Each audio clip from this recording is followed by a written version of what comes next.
Alright, here it goes. Hey guys, Haley here, and today we are going to talk a little bit about why I got stuck in England for 5 months because of coronavirus. So, story time.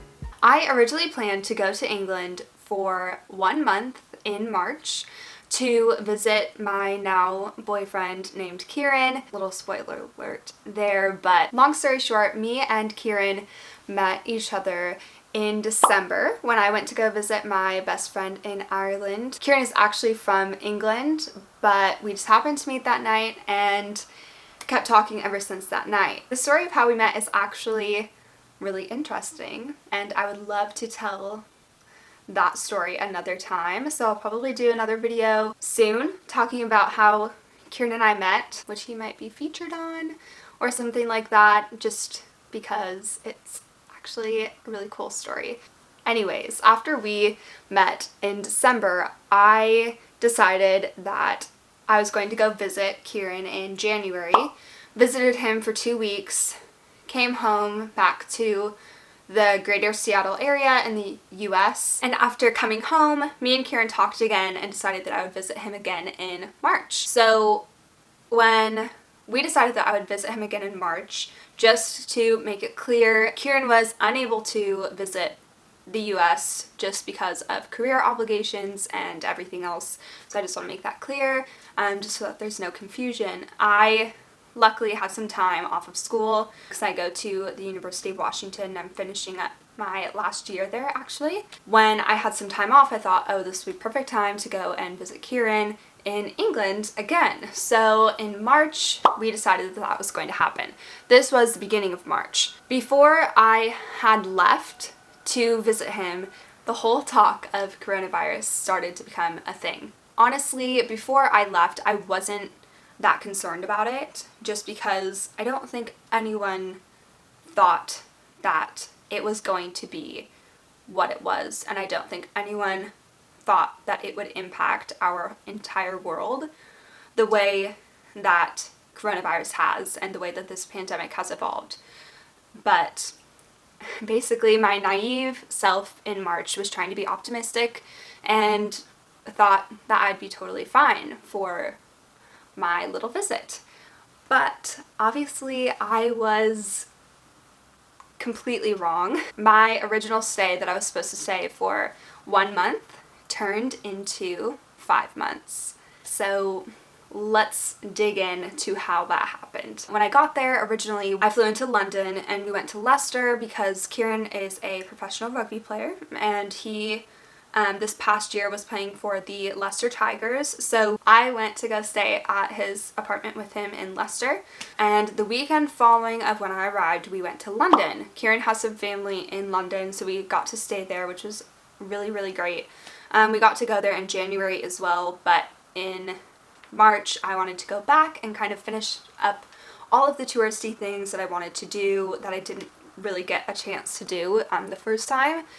So that weekend that we went to London was kind of our last hurrah before shit went down. We luckily, and I'll show some clips here, got to go to the Tower Bridge, which was beautiful and like everything I imagined. Got to go to Notting Hill, shout out to the movie, because that is exactly why I wanted to go there. Portobello Market, which is so fun, and we got to go to the Shard, which was just a really nice surprise. And that was kind of the last little things that we got to do. That weekend is when we got told that lockdown was going to begin.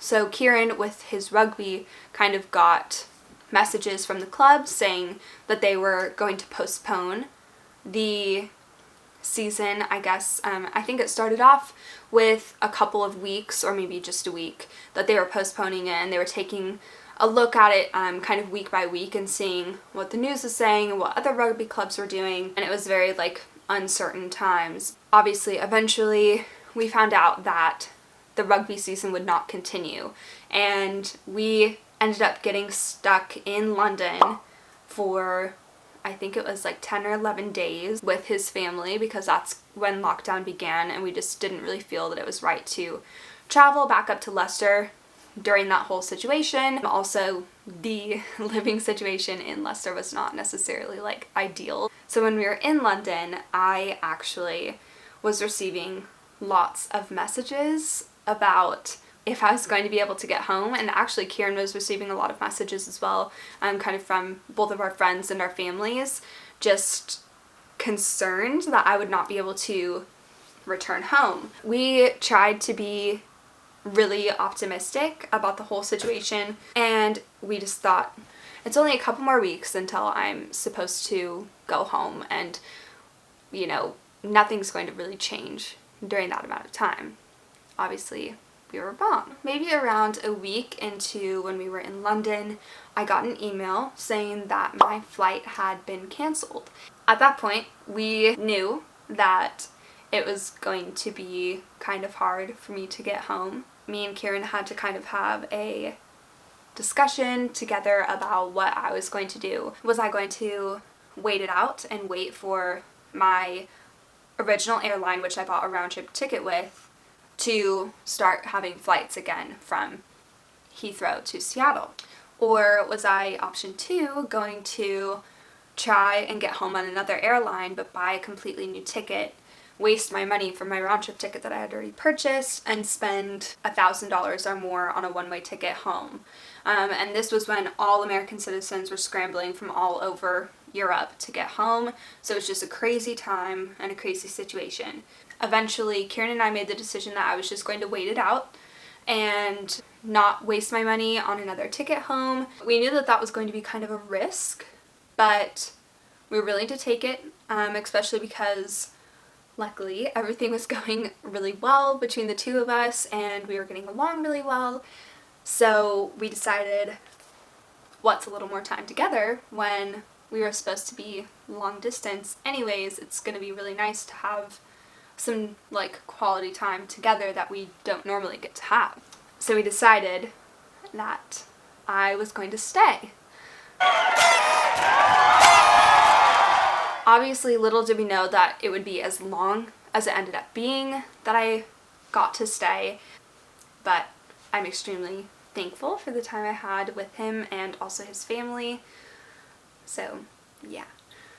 After London, we went to Brighton to live with his mom and eventually his sister, who came back from her gap year of traveling, and we decided to live with his mom in Brighton because Kieran was not going to continue with living in Leicester and he decided to end his lease early. Basically, it was a very interesting situation because I had met his mom once before, which by the way, she is so great and I love her, but I'd only met her once before going basically to live with her for months, and that was definitely a big adjustment, I think. And if you guys want to know any more about basically living with my boyfriend's parents right away, then I'll make another video on that at some point probably. When we got to Brighton, it was full-on lockdown situation.